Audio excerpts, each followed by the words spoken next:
Salut à vous mes gueux et mes gueux, c'est moi le clochard magique, Toine à la bac, en direct de bientôt la nuit qui tombe. Hein. Allez, on va pas déroger aux bonnes habitudes avec ces fameuses balades nocturnes dans le noir. Donc aujourd'hui, il ne s'agit pas d'un FAQ. D'ailleurs, profitez-en pour poser vos questions dans les commentaires pour un prochain FAQ. Non, il s'agit aujourd'hui d'une vidéo dans laquelle j'ai envie de vous parler d'histoires de fantômes, d'histoires d'horreur qui sont arrivées à des amis au Japon. Alors j'espère que vous n'avez pas peur et que vous êtes au chaud sous votre couette avec un café ou une batte de baseball, hein, c'est selon. Et je vais me faire un grand plaisir de vous parler de certaines de ces petites anecdotes et petites histoires, vu que la nuit tombe et que l'ambiance va s'y prêter à merveille. Et d'ailleurs, je pense que je vais poursuivre de cette façon en faisant des vidéos un petit peu d'humeur afin d'aborder certains sujets qui seront par la suite analysés dans des vidéos posées plus face caméra en mode podcast. Enfin, même si là, je sais qu'il y a certaines personnes qui écoutent ça comme un podcast. En tout cas, restez bien jusqu'au bout parce que ces petites histoires sont vraies. Elles sont arrivées à des amis et je pense que ça va vous intriguer et peut-être même vous faire peur. Alors, likez déjà la vidéo, commentez, abonnez-vous,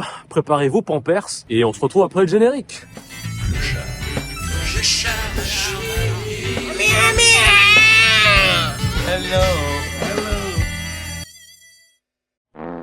Bon retour à vous, la gueuserie n'est jamais finie, la gueuserie est dans la rue en train de marcher. Alors, je tenais juste à faire un petit disclaimer avant toute chose. Parmi quasiment tous mes amis japonais, ils sont extrêmement superstitieux. C'est-à-dire que chez nous, il y a des gens qui croient aux esprits, qui croient pas aux esprits, qui croient aux fantômes, qui croient aux dahu ou je ne sais quoi. J'ai l'impression qu'ici au Japon, c'est beaucoup plus fréquent. Un rapport avec le monde des esprits et de l'impalpable qui est assez intriguant. Pour vous donner plusieurs exemples, c'est que je pense même que c'est très asiatique en fait. Parce que quand j'étais petit, ma mère, parce que pour rappel, je suis d'origine vietnamienne, et on a vraiment un lore horrifique qui est assez impressionnant et qui est même passionnant, je dirais. Donc à l'occasion, peut-être que je vous raconterai des histoires de fantômes vietnamiennes. Alors, spoiler alerte, il s'agit souvent de caca. Je sais pas pourquoi. Je sais pas ce que le Vietnam a avec le caca. On a un rapport avec tout ça qui est assez déroutant et troublant. Voilà, je pense qu'il y a beaucoup de mes compatriotes qui n'ont pas fini leur phase anale. Peut-être que moi aussi. Hein. Attention, phase anale, c'est selon les termes du psychanalyste Freud. Donc par exemple, moi j'ai grandi avec des conseils venant de mes aînés qui me disaient « Toine, si jamais, ne joue jamais avec ton ombre ». Ça fait assez peur, hein. Et j'ai grandi vraiment avec beaucoup de superstitions, d'histoires, d'esprits, de fantômes, etc. Alors non pas que je vois des esprits partout, genre ah mon Dieu, l'esprit du cône rouge, cône jaune en l'occurrence, parce qu'au Vietnam il y a des fantômes pour tout. Hein. Il y a le fantôme du coin de la salle, il y a le fantôme des nouilles, il y a le fantôme du parapluie. C'est un petit peu comme un peu comme les yokai, je crois. T'as genre le yokai du porte-clés, l'esprit de ci. De ça, etc., etc. Donc voilà, j'ai grandi très ouvert à propos de ces choses-là. Je regardais aussi l'émission Mystère quand j'étais petit. Grossière erreur parce que ça m'aura bien traumatisé à bien des égards. Tout ça pour dire que tous mes amis au Japon, pour la très grande majorité avec ceux avec qui j'ai parlé d'esprits et de fantômes, ils y croient à 100%. Alors ça, la première histoire dont j'aimerais vous parler, donc je vais un petit peu aller chronologiquement avec les histoires dont mes amis m'avaient parlé. Il y a une douzaine d'années, j'allais souvent dans un bar. La clientèle et puis le staff, c'était devenu de très bons amis à moi. Et un jour, on était posé, j'étais avec une pote et on me montre une photo qui était imprimée d'ailleurs, qui était donc une photo argentique. Et on me pose la question, est-ce que tu vois quelque chose de bizarre sur cette photo? Moi, je dis, non, il n'y a rien de particulier. Je vois juste 6 ou 7 personnes qui s'amusent sur une photo, qui sont déguisées, parce que c'était pour la fête de Halloween dans ce quartier à Tokyo. Et on voyait juste des gens qui iraient se marrer. Et il me disait, ouais, mais là, la main qui est ici, tu la trouves pas bizarre? Je regarde la photo, je fais, j'en sais rien, c'est une main, quoi. Et en fait, ils me font remarquer, ouais, mais cette main, elle n'appartient à personne. J'étais, non, mais arrêtez d'exagérer, je veux dire, t'as une photo avec cette personne ivre qui s'amuse, ils font des poses bizarres. Évidemment, il y a une paluche qui va se balader, puis ça, voilà quoi. Eh ben non, ils soutenaient mordicus toutes les personnes qui commentaient la photo, dont celle qui était sur la photo, que cette main n'appartenait à personne et que c'était la main d'un esprit. Moi, j'essaie de comprendre, et c'est là où on m'a introduit au concept de power place. Alors, je sais pas ce que c'est le terme en japonais, mais en gros, les power places, ce sont des lieux qui attirent les esprits. Et à ce titre, selon ce que mes amis m'avaient dit, c'est par exemple certains sanctuaires, certains temples ou des lieux qui sont situés à proximité de sanctuaires et de temples. Et là, en l'occurrence, ce quartier, qui est un quartier où il y a beaucoup de bars, de petits restaurants, etc., c'est connu pour être un quartier hanté. Voilà, il est dit qu'à l'époque, il y avait donc au rez-de-chaussée les prostituées, en fait, qui accueillaient les clients, qui buvaient un verre avec eux et qui par la suite allaient consommer la relation à l'étage. Ce qui fait que ce concept de power place, ce sont souvent aussi des endroits qui sont marqués par des moments de vie fort et marquant. Et c'est pour cette raison aussi que ce quartier est réputé comme étant hanté, parce que les esprits sont attirés par le temple, le sanctuaire qui est aux alentours. Du coup, ils sont dans les secteurs. Du coup, ils sont dans le secteur et ils voient des gens qui boivent, s'amusent dans la joie et la bonne humeur, et ils ont envie de se joindre à la fête. Et je crois que d'ailleurs, c'est aussi dans certains animés, dont ceux de Hayao Miyazaki, où il y a des événements un petit peu particuliers où le monde des morts rencontre le monde des vivants. Bah, les morts, ils viennent s'amuser avec les vivants. Je crois que c'est même dans beaucoup d'autres folklore comme sud-américains ou quoi que ce soit. Donc là, grosso modo, ça partait vraiment du même concept. Donc moi, je me dis, bon, c'est quand même un petit peu bizarre, quoi, parce que les personnes en question, ses amis, c'était des personnes qui étaient de Tokyo ou qui étaient originaires du proche Tokyo. Attention, c'est pas du tout pour manquer de respect aux personnes de la campagne, hein, c'est pas ça. Tokyo, faut quand même se dire que c'est une ville qui est hyper moderne. C'est une ville qui est très souvent très illuminée selon les endroits et tout. Bah pourtant, moi j'avais ce pote justement qui bossait dans ce même bar, qui me racontait que son appartement, quand il était en colocation avec un pote à lui, c'était un passage vers le monde des morts. Ce qui m'expliquait, c'était que quand il était dans sa chambre, il voyait dans le couloir devant la porte de sa chambre des esprits marcher. Genre, il se rendait en direction du salon. Et il me disait, je suis sûr que c'est un passage qui fait la liaison entre notre monde, celui des vivants, et celui des morts. Et moi, j'étais, ouais, bon, pourquoi pas, hein. Moi, de toute façon, je suis curieux d'entendre ce genre de choses. Et il me disait que les soirs, des fois, quand il dormait, il sentait sur sa poitrine un poids. C'était une vieille dame qui dormait sur son torse. C'est flippant, mais il avait pas plus peur que ça, en fait. Et moi, j'étais, mais mec, déjà que dans la vraie vie, il y a une vieille qui dort sur mon torse, je serais pas content. Mais si en plus de cela, c'est un fantôme, c'est le non direct. Et je me rappelle que j'étais allé dans le bar de ce même pote, hein, donc celui qui était sur la photo avec la main bizarre et qui me parlait par la suite de ce passage vers le monde des esprits et des morts dans son salon. Il a ouvert son bar dans un quartier deep de Tokyo qui est pas spécialement fréquenté. J'avais dit une fois à un pote de Kyoto que j'étais dans le bar de mon pote, je lui envoie l'adresse et je lui dis viens, est-ce que t'es déjà venu dans ce quartier? Et il me dit non, je suis jamais venu, on va voir comment ça se passe, mais je suis pas sûr de pouvoir venir. Moi je trouvais un petit peu bizarre, genre quoi, on va dans un bar, tu vois. Il me fait ouais, je te dis si j'arrive à venir, je suis pas encore sûr, si je peux, bien sûr je fais l'effort. Donc finalement il débarque, et puis je lui demande qu'est-ce qui se passe, est-ce qu'il était occupé avec le travail, et il me dit non, pas du tout. C'est qu'en fait, il ne peut pas se rendre dans ce qu'il appelle les power places. Il m'explique que par exemple, le sanctuaire Meiji Jingu qui est du côté de Harajuku, il ne peut pas y aller, parce qu'il ressent trop quelque chose, il est trop sensible apparemment aux esprits qui circulent. Envahi par ça, il se sent pas bien et il peut pas rester. Et il m'a dit, bah tu vois, la raison pour laquelle est-ce que je pouvais pas te garantir à 100% que je pouvais venir dans le quartier ici où on était, c'est parce que je savais pas si c'était un endroit qui était aussi une power place. Et que si c'était le cas, j'allais pas pouvoir venir. Et du coup, il a préféré me prévenir en avance plutôt que de me faire un faux plan à la dernière minute. Du coup, c'était intéressant parce qu'on a commencé à parler de ça, puis il m'avait expliqué que sa sœur ou sa mère avait les mêmes sensations en fait. En tout cas, quelqu'un de très proche dans sa famille, et qu'il y avait aussi des lieux dans lesquels elle pouvait pas se rendre. Et ça m'a rappelé une histoire avec une ex-petite amie japonaise, ce délire de power place. Alors, il y avait pas de terme parce que là, c'était parmi les premières fois qu'on me parlait du terme de power place. S'il y a des gens qui connaissent le terme en japonais ou s'il y a un autre terme plus répandu, n'hésitez pas à me le dire, hein, comme ça j'apprends avec tout le monde. Et cette ex-japonaise, on était allé au château de Chillon en Suisse. Donc le château de Chillon, ça se trouve du côté de Vevey, non de Montreux, qu'est-ce que je dis? Ouh là là là là, ma géographie suisse, excusez-moi, hein, excusez-moi. Donc Vevey, Montreux, bref, la Riviera suisse. Et le château, voilà, c'est rien de particulier, hein, c'est un château, c'est sympa, c'est pas très grand. Et en fait, il y a une partie du château qui est sous le niveau du lac, en fait. C'est des espèces de douves, je connais pas les termes. Non, c'est pas des douves. C'est une partie qui correspond à la prison. Si mes souvenirs sont bons, c'est qu'en fait, les prisonniers qui étaient dans les sous-sols du château ne savaient pas s'ils se situaient en dessous du niveau du lac ou encore au-dessus. Moi, c'est une partie de la visite que j'aime bien parce qu'il y a un côté un petit peu flippant, évidemment, hein, c'est sombre, c'est une prison, il y a de l'histoire qui va de pair. Et j'étais avec mon ex japonaise et tout d'un coup, elle s'arrête. Et je lui dis, ça va et tout? Elle fait, je ne peux pas descendre. Non, elle me dit, je peux pas aller là. Et moi, je dis, comment ça? Elle fait, je sais pas, je sens qu'il y a des choses qui se sont passées, je suis pas à l'aise, je ne veux pas y aller. Et puis elle a peur. En fait, il se trouve que c'était le chemin pour aller, c'était le passage pour aller à la prison. Et ce qui m'avait surpris, c'est que moi, je lui avais jamais dit, ah ouais, là, il y a la prison. On n'avait pas regardé de carte.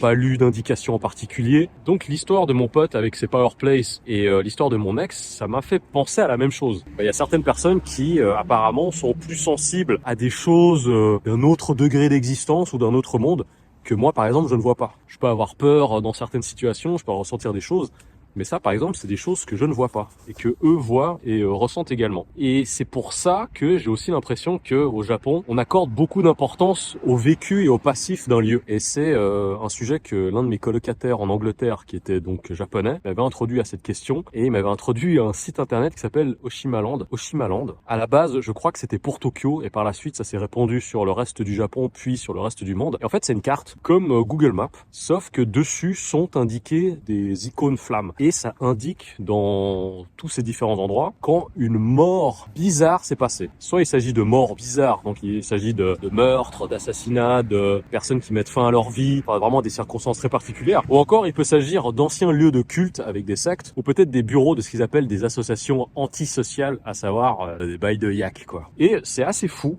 Parce que si vous cliquez sur ce site, il y a une version japonaise et une version anglaise. Évidemment, la version japonaise est beaucoup plus fournie et ça vous donne vraiment le lieu exact de là où s'est passé un crime, par exemple, et il va vous dire ce qui s'est passé. Par exemple, quand j'habitais à Ikebukuro, sur la map, il était indiqué que voilà, à tel endroit, une personne a été butée à coups de bouteille. Et c'était genre dans l'immeuble à 2 blocs de chez moi. Et selon les quartiers, notamment si vous allez regarder du côté de Kabukicho ou de Ikebukuro, il y a v'là les flammes avec des trucs où tu te rends compte que dans tel Love Hotel il y a eu un assassinat, on a retrouvé une personne pendue, des trucs vraiment hyper sordides. Et c'est pour cette raison que dans le milieu de la location de biens immobiliers ou d'achat de biens immobiliers, il y a une habitude assez particulière, c'est que l'agence est obligée de te dire s'il s'est passé un truc bizarre dans l'endroit dans lequel tu veux loger. Il se trouve qu'il y a certaines agences qui se gardent de le dire, mais il s'agit notamment d'agences qui louent ces biens à des étrangers. Je vais pas dire le nom de ces agences en question. Je me rappelle que j'avais vu sur la page Facebook de l'une de ces compagnies qui louait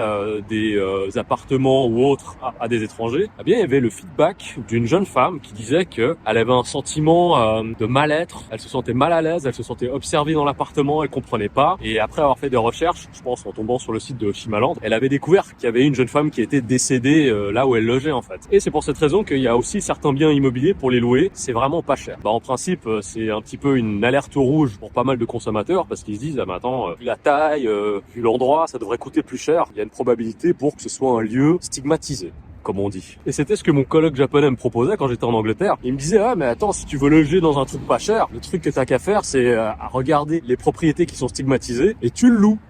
Et il me dit, ouais, tu vois, des fois, le truc relou, c'est que sur le tatami, t'as des marques de jus de mort. C'était le terme qu'il avait utilisé à l'époque, le jus de mort. Parce qu'il se trouve que malheureusement, il y a beaucoup de personnes âgées ici qui n'ont pas de famille, qui vivent seules. Elles meurent toutes seules. Voilà. Il y a personne qui s'enquiert de leurs nouvelles.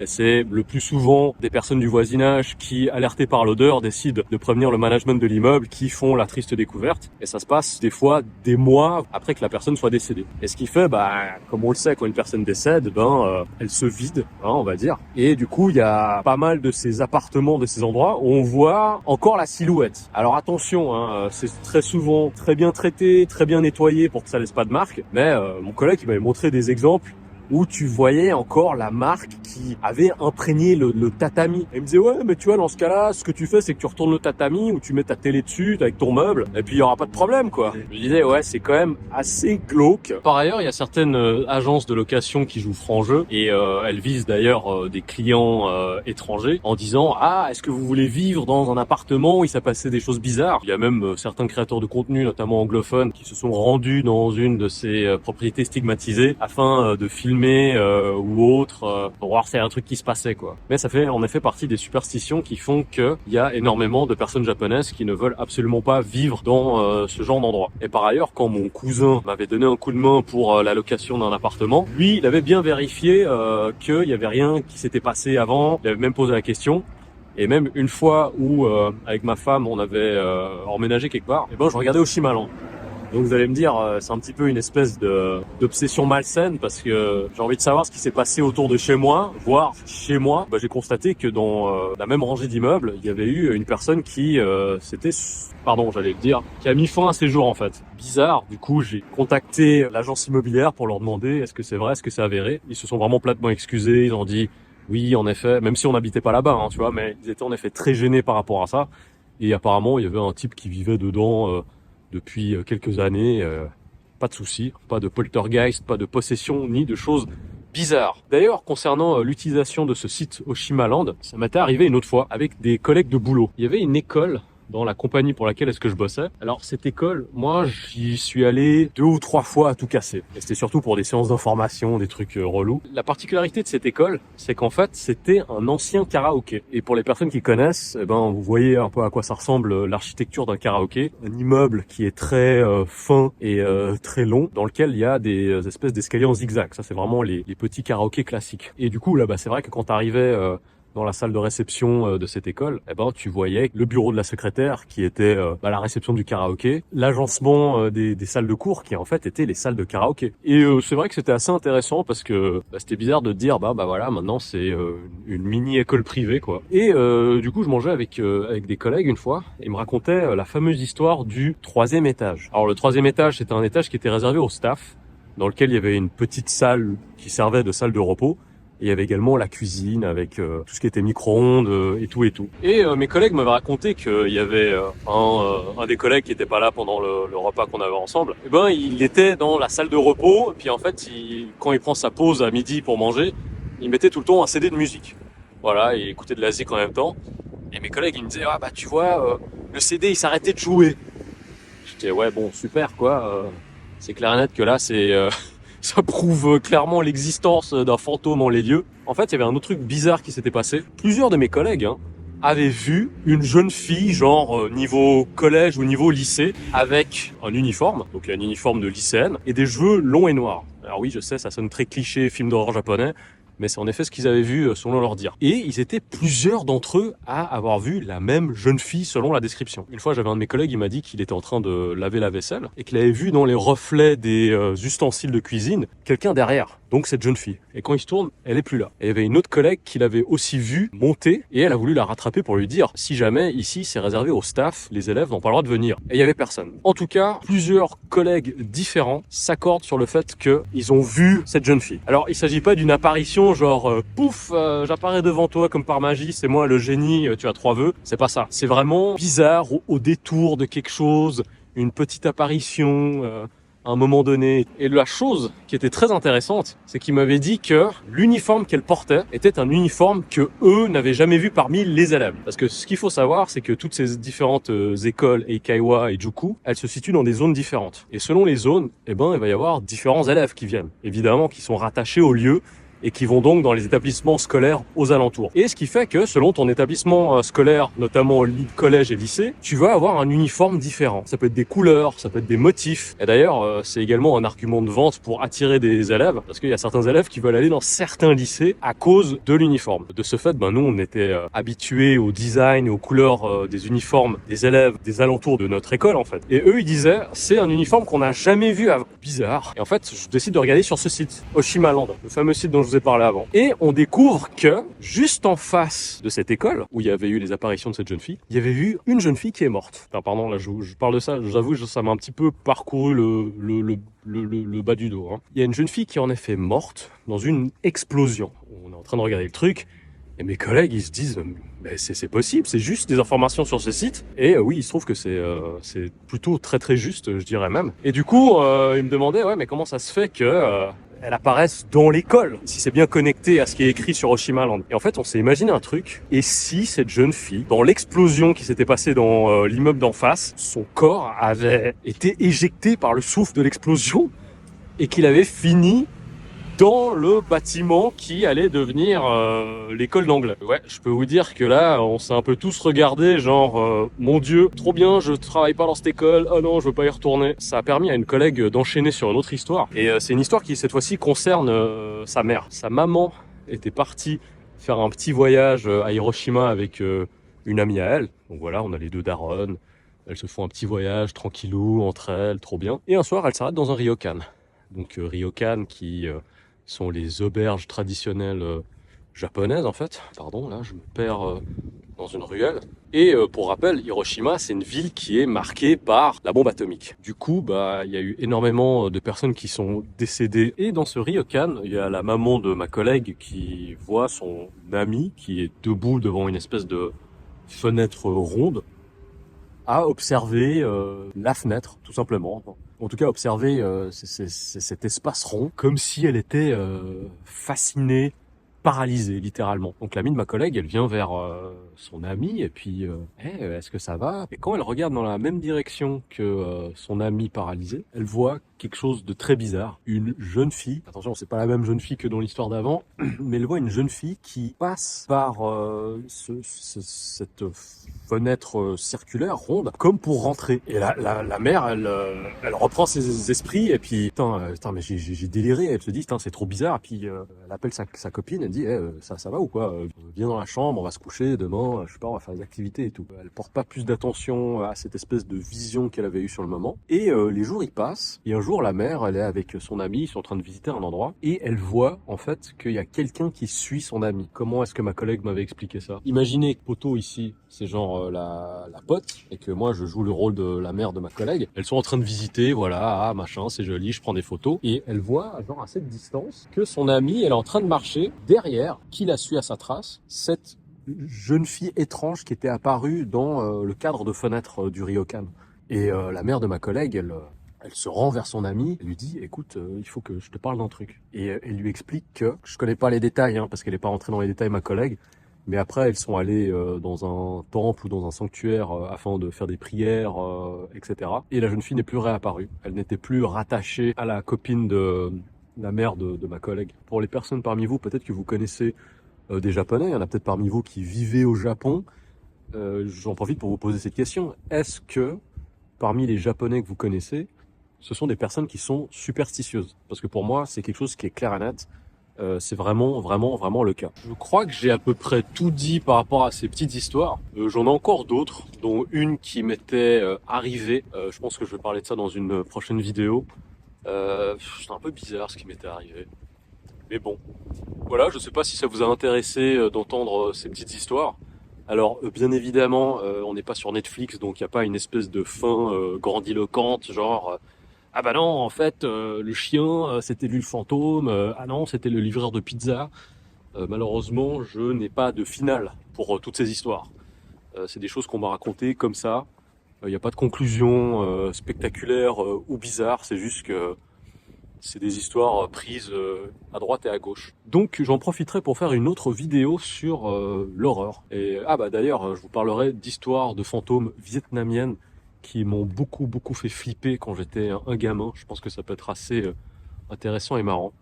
Et d'ailleurs, il y a une croyance au Japon, c'est qu'il ne faut pas parler des démons et des esprits. Mon Dieu, j'ai mauvaise mine vue d'ici. Je suis désolé, j'ai pas eu le temps de terminer ma conclusion parce que je suis arrivé à mon lieu de rendez-vous et je suis tombé sur la personne avec qui j'avais rendez-vous. Pour terminer sur cette petite anecdote par rapport au fait qu'au Japon, on évite de parler des démons, de traiter, de faire des histoires avec des démons, c'est parce qu'on a peur de s'attirer le regard du monde démoniaque, des esprits sur soi-même. Et d'ailleurs, j'avais une petite amie taïwanaise à l'époque, elle n'osait pas regarder des films d'horreur, non pas parce que ça lui faisait forcément peur, enfin oui, ça lui faisait peur, mais parce qu'elle disait que quand on regarde, on s'intéresse à ce genre de choses, ça attire les esprits et ça attire les démons. Et c'est d'ailleurs pour cette raison qu'il y a beaucoup d'auteurs de mangas, selon certaines superstitions, qui, quand ils ont donné des noms de démons, par exemple à des personnages, par exemple dans Bastard, ou par exemple dans Les Chevaliers du Zodiaque avec l'arc Hades, eh ben ils avaient peur qu'il y ait des mauvaises choses qui leur arrivent. Et il se trouvait que à d'autres auteurs qui avaient utilisé des noms peut-être de démons ou fait des références, eh ben il leur était arrivé des bricoles. Je ne sais pas, ce sont des rumeurs qui avaient été partagées par certains auteurs de manga comme Hagiwara et Kurumada. Mais en tout cas, je reviendrai à l'occasion pour parler